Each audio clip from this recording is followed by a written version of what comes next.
Moving on to everybody's favorite male blonde bombshell, Mark Paul Gosselaar as Zack Morris. After Saved by the Bell ended in 1993 and Saved by the Bell The College Years ended in 1994, Mark Paul immediately set out to reshape his image, taking on a string of varied roles before finally establishing himself as a serious actor. He starred in the short-lived series Hyperion Bay in 1998 as Dennis Sweeney, and in 2000, Mark played Pete on DC before landing a breakthrough role as Detective John Clark Jr.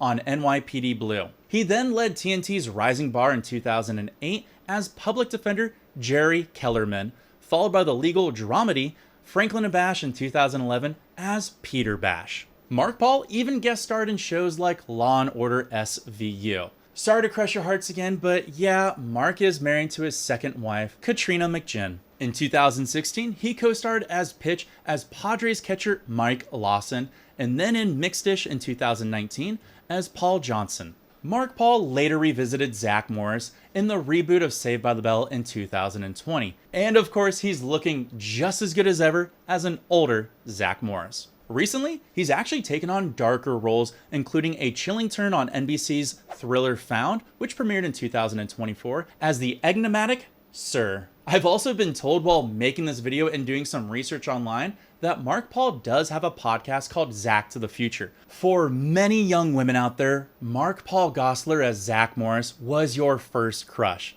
And you know what? I totally understand that. And it's funny because the man is still crushing hearts today.